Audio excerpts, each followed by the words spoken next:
Hi, my group is doing a research project for CMN 3109, and our research will focus on social media influencers and the public sphere. The concept of the public sphere was coined by Habermas that explained free, open conversation without influence in a public space. These public spheres enabled it to freely share and discuss ideas, and have since evolved into online and augmented worlds. Social media in particular has hosted many users and given voices to many people globally, expanding the boundaries of the sphere. New prominent individuals, coined with the title as influencers, now dominate the social platforms popularity-wise. From this adaptation, new online rules or norms have evolved, and new social constraints have also emerged. This video will argue that the relationship between social media influencers and the public sphere are mutually detrimental. Furthermore, negative impacts emerge from both the influencers and the public sphere, both online and in real life.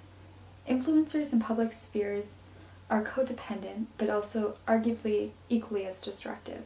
Following a qualitative research method approach, our research aims at contributing and providing more insight to the reciprocal negative effects of influencers and public spheres that exist on social media platforms. The methodological approach that will be adopted when conducting our research will be using an in-depth analysis on previous literature reviews, case studies, scholarly articles, and academic sources that support and validate our thesis, which is called archival design. We will go in depth to argue that the use of influencers online negatively impacts both the augmented public spheres as well as the real-life public spheres.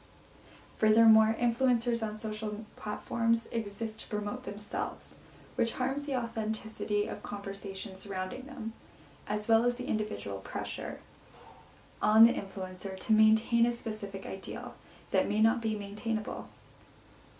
Unethical practices are also an area of concern when analyzing influencers in the public sphere. Many ads or sponsored content is posted with the intent of making money from the business interaction, as well as entice the audience to indulge in the item. Similarly, influencers often do not disclose that the content is not authentic or that it's a paid post. This form of content holds a strong negative impact on subsequent users that view the posts, as sometimes it sets an unrealistic ideal. These ideals are not tangible or authentic by any means, and thus corrupt the naturalistic elements of the public sphere. Influencers are not limited to advertising within the augmented public spheres. In fact, real-life events are created for fans to meet the individuals at events, such as meet and greets, or influencer-specific events such as TanaCon. And lastly, festivals that use influencers as a form of promotional to attract a wider audience, such as the Fire Festival. These events are examples of how augmented public spheres can spill or negatively impact the real-life public sphere, as people are constantly being influenced online. The public sphere was meant to be informative and transparent, which is opposite of what social media enables. Through all of the arguments mentioned, evidence will be sought by using specific instances of influencer habits or actions, as well as the analysis of recent events such as TanaCon and Fire Festival. When analyzing the evidence for our research, we found that using peer-reviewed articles on existing case studies or topics was the easiest method in order to timely analyze our hypothesis. We chose to do a qualitative method in order to tap into the resources that have already been searched into. So to begin, we found that the authors of the social media as the new public sphere claim that social platforms are individually centered. Also, depending on the platform, users can be media-centered, such as Instagram, or people-centered, such as Facebook. These platforms exhibit new forms of public sphere, where the individuals control more of the topics and conversations. Some individuals hold more impact than others, justifying the term influencers. The public sphere is not a singular sphere that exists. Rather, private and public spheres can exist parallelly and in tandem. Author Christian Fuchs determines that the two spheres can be broken down into public sphere or a sphere that is more intimate, such as family, which is determined by the private sphere.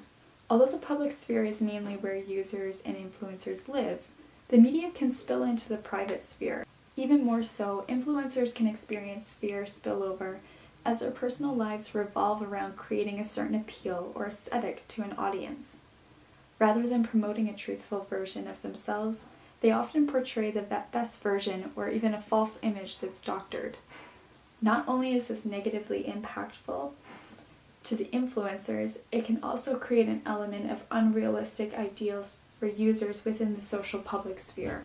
In another article called "Who Are the Social Media Influencers? A Study of Public Perceptions of Personality," the authors argue that social media influencers, or SMIs, represent a new type of independent third-party endorser who shape audience attitudes through blogs, tweets, and the use of social media. Social media influencers, or influencers for short, utilize the platform's abilities to voice brand allegiances. This content can sometimes be difficult to determine the authenticity. This contributes to the disturbances of online public sphere element and the element of transparency and honesty as the content can be forged.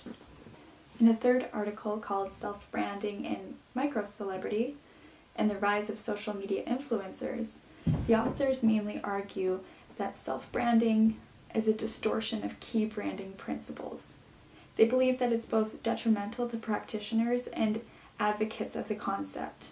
We chose to look at specific cases such as Fire Festival and TanaCon because Fire Festival offered a truthful insight to how social media can spill over into real life and how individuals can still hold the same amount of influence they do in real life public spheres. Individuals were sought after through online means to advertise a festival called Fire Festival. The festival in itself turned out to be fraudulent, and all of the actors involved in it also turned out to be fraudulent. The involvement of the influencers was able to generate enough traffic for the festival itself, and tickets sometimes even sold for a whopping $3,000 or more. This event spiraled into something a lot bigger through the use of public sphere, more specifically online public spheres. This was also seen in another instance where a social media influencer and also more specifically a YouTube influencer, Tana Mojo, decided to create her own YouTube meet and greet. Typically there is a YouTube meet and greet called VidCon.